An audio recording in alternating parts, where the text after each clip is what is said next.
Sir, Amit Shah ಅವರ ವಿಚಾರ ಮಾತನಾಡಿದಕ್ಕೆ ಯತೀಂದ್ರ ಅವರಿಗೆ ಚುನಾವಣಾ ಆಯೋಗದ ನೋಟಿಸ್ ಕೂಡ ಬಂದಿದೆ. ಹೌದು ಬಂದಿದೆ. ಚುನಾವಣಾ ಆಯೋಗ ಬಂದಿದೆಯಪ್ಪ, ಉತ್ತರ ಕೊಟ್ಟಿದ್ದೀವಿ. ಉತ್ತರ ಕೊಟ್ಟಿದ್ದಾನೆ ಸರ್. ಅಂದ್ರೆ ಆ ಪದ ಬಳಕೆ ಮಾಡಿ ತಪ್ಪು. ಯಾರು ಆ ಪದ ಯತೀಂದ್ರ ಸರ್ ತಪ್ಪು ಅಂತ ಹೇಳಿದಾರ? ಹೇಳ್ತಾರೆ. Have you seen the notice? ನಾವು ಕೇಳ್ತಾ ಇದ್ದೀವಿ. ನೀವ್ ಕೇಳೋದ್ ಬೇರೆ. Have you seen the notice? Without looking in to the notice, how you are asking the question? ಅಲ್ಲ, ಅದು ಪದ ಬಳಕೆ ತಪ್ಪ ಉದ್ದೇಶ. ಅವರು ನಾನು ನೆನ್ನೆನೇ ಹೇಳಿದ್ದೀನಿ, ಕ್ಲಾರಿಫೈ ಮಾಡಿದ್ದೀನಿ. CBI-ನವರು ಏನ್ ರಿಪೋರ್ಟ್ ಕೊಟ್ಟಿದ್ರೆ ಅದ್ರ ಆಧಾರದ ಮೇಲೆ ಹೇಳಿದ್ದಾರೆ ಅಂತ ಹೇಳಿದ್ದಾರೆ. ಈಗಾಗಲೇ ಉತ್ತರ ಕೊಟ್ಟಾಗಿದೆ. ಮತ್ತೆ ನಾನು ಅದನ್ನ ಫರ್ದರ್ ಕ್ಲಾರಿಫಿಕೇಶನ್ ಕೊಡಬೇಕಾದಂತ ಅಗತ್ಯ ಇಲ್ಲ.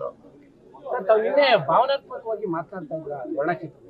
ಏನು ವರ್ಣ ಅಂದ್ರೆ ನಾನು ಗಟ್ಟಿಯಾಗಿರ್ಬೇಕು, ಭಾವನಾತ್ಮಕವಲ್ಲ, ನಿಮ್ಗೆ ಇವೆಲ್ಲ ಕೆಲಸಗಳು ಮುಂದುವರಿಬೇಕಾದ್ರೆ ಇರ್ಬೇಕಪ್ಪ ಅಂತ ಹೇಳಿದ್ದೀನಿ ಅಷ್ಟೇ. ಯಾಕಂದ್ರೆ ಬಿಜೆಪಿ ಬಂದ್ಬಿಟ್ರೆ ಇವೆಲ್ಲ ನಿಲ್ಲಿಸ್ಬಿಡ್ತಾರೆ. ನ್ಯೂಸ್ ಫಸ್ಟ್ ನಿರ್ಭೀತಿಯಿಂದ ನಿಮ್ಮ ಪರವಾಗಿ.